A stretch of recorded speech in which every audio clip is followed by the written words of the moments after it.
An old, weary lion lies ensnared in the lethal embrace of a giant African rock python. Its muscular, patterned coils, like living ropes of iron, constrict tightly around his chest, crushing the breath from his lungs with each agonizing moment. The once proud king, his amber eyes dimmed with fatigue, sprawls limp on a patch of sparse savannah grass. The dust of the acacia-dotted plain clings to his faded golden mane, a symbol of his lost dominion. His strength, drained by starvation and isolation, has betrayed him. With a final, feeble breath, he seems to yield to his fate. But he is not alone. From the shadowed cover of a towering, ancient acacia tree, 4 African tribal warriors emerge, their spears gleaming with purpose. They are African tribal warriors, formidable figures clad in woven cloth and adorned with beads, their presence radiating quiet strength. They pause a short distance away, their keen, resolute eyes locked on the grim scene. They stand still, a silent council witnessing the final moments of a fallen king. The air hums with tension, a wordless question lingering over the savannah. In the merciless arena of the wild, what happens when one mighty creature's end is observed by another? Will they merely watch, unmoved by the struggle? Or are they poised to act in a way that defies all we thought we understood about human and beast alike? To fully comprehend the tragedy unfolding in this sunlit clearing, we must rewind just a few weeks. This was no ordinary lion. This was a king, a majestic male in the waning days of his reign, who once ruled a thriving pride with a blend of power and wisdom. His earth-shaking roar once carried across the plains, proclaiming his supremacy. But in the wild, time is an unyielding foe. Younger, fiercer rivals rose, and his hold on authority began to falter. The decisive blow came not in a clash for dominance, but during a hunt, driven by the pride's gnawing hunger. He led the pursuit, but his aging limbs failed him at the crucial moment. The prey slipped away, and with it his last claim to leadership. The pride's laws are unyielding, etched in instinct and survival. A leader who cannot provide is no leader at all. He was cast out, condemned to a solitary exile. For weeks, he roamed, a specter skirting the borders of his lost domain. Hunger's relentless grip became his only companion, hollowing his frame and sapping his strength. His once mighty roar dwindled to a rasping murmur.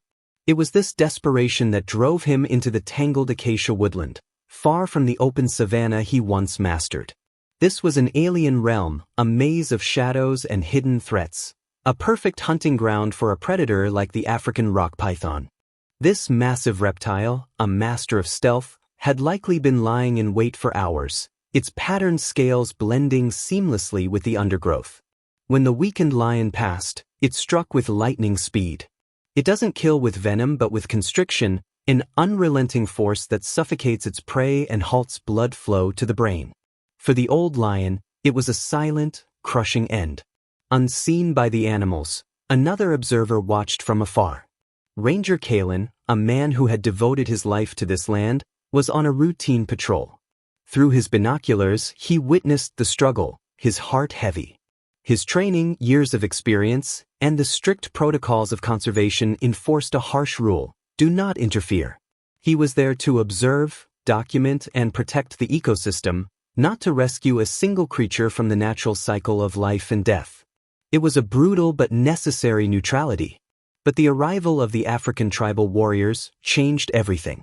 Kalen lowered his binoculars, his brow creased. This was unprecedented. Lions and tribal warriors might share the same lands, but their paths rarely crossed in such a way. For a group of 4 African tribal warriors to approach a scene like this was not just rare, it was unprecedented. Ranger Kalen raised his camera, his finger poised over the record button, sensing he was about to capture something extraordinary. The 4 warriors stood like sentinels, their presence a commanding force in the charged air. Kalen held his breath, expecting them to eventually turn away, their interest fading. After all, survival in the wild often demands focusing on one's own path. But then, the tallest of the 4, a formidable warrior with a beaded headband and a spear gripped firmly, did the unthinkable. He took a deliberate step forward, breaking from the line of his companions. The other 3 remained still, their faces stoic, their eyes tracking their leader's every move. The python, consumed with its final crushing embrace, seemed oblivious to the approaching figure. The warrior moved with a surprising grace for a man of such commanding presence. He circled the entangled pair, his sharp eyes assessing the scene. Then he reached out with a strong, calloused hand, grasping the python's thick, writhing body. He pulled. It was a contest of raw human strength against the snake's relentless, constricting muscle. The python's coils were like a living vice, unyielding and fierce. The warrior grunted with exertion, his muscles straining beneath his taut frame. He adjusted his grip, planting his feet firmly into the dusty earth for leverage, and pulled again. This time, a small section of the coil loosened slightly from the lion's chest. He worked with precision, his focus unwavering. He seemed to know that a reckless attack would be futile. Instead, he sought to unravel the deadly knot with calculated effort. The struggle was immense, and the effort began to wear on him, his steady breaths turning to ragged gasps. For a long, tense moment he paused, stepping back to gather his strength. It was a costly hesitation. The python, sensing the shift in pressure and identifying this new challenger, reacted with serpentine speed.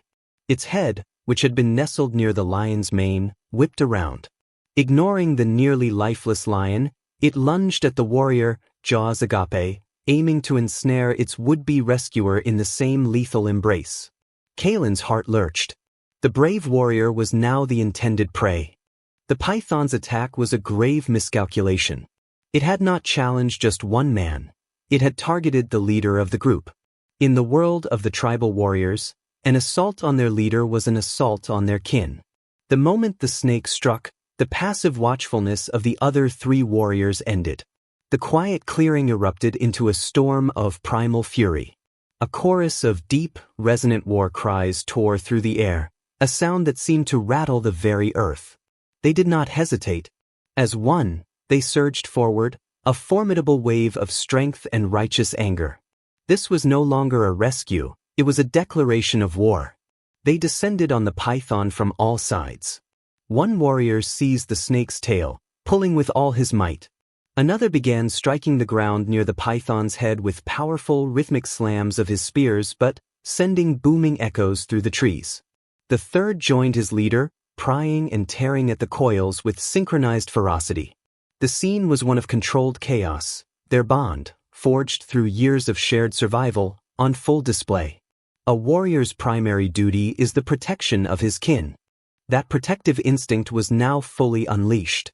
The warriors moved as a single, cohesive unit, driven by one purpose: neutralize the threat to their kin. The python, a creature accustomed to reigning as the ultimate predator, was utterly overwhelmed. It now faced the combined might of four resolute warriors, their strength and unity an unstoppable force. Its attack abandoned, its grip on the lion broken, the snake's only instinct was survival. With a final, frantic thrash, it uncoiled itself and fled, slithering swiftly into the safety of the dense undergrowth. The warriors did not pursue. Instead, they held their ground, shoulders squared, their deep war cries echoing through the forest until the last rustle of the snake had vanished. Silence settled over the clearing once more. The warriors stood, catching their breath, masters of the scene. At their feet, the old lion lay still, freed from the python's coils but unconscious, his shallow breaths the only sign of life.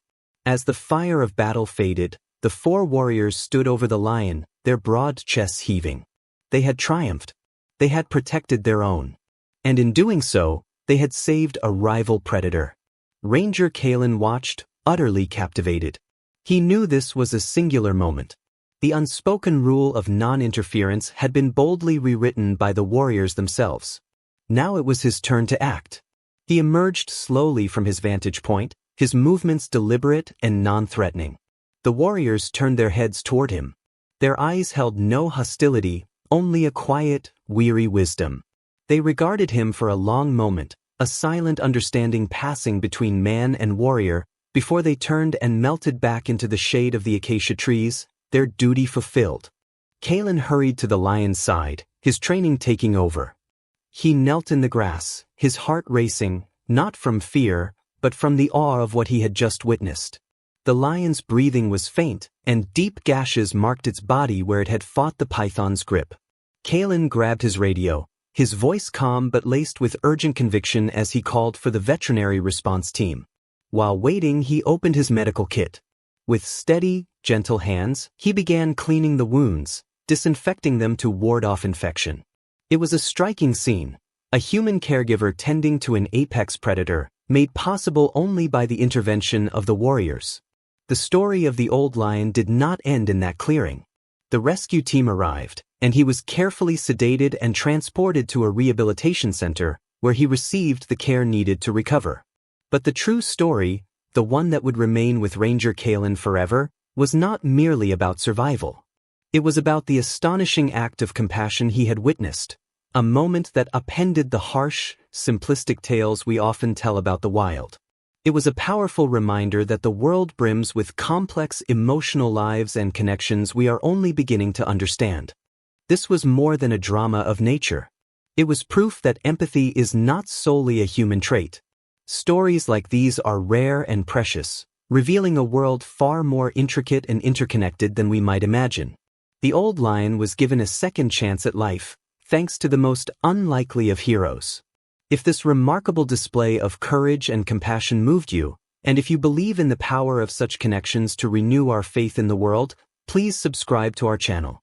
Join our community as we continue to uncover the moments that reveal the profound and beautiful soul of the wild.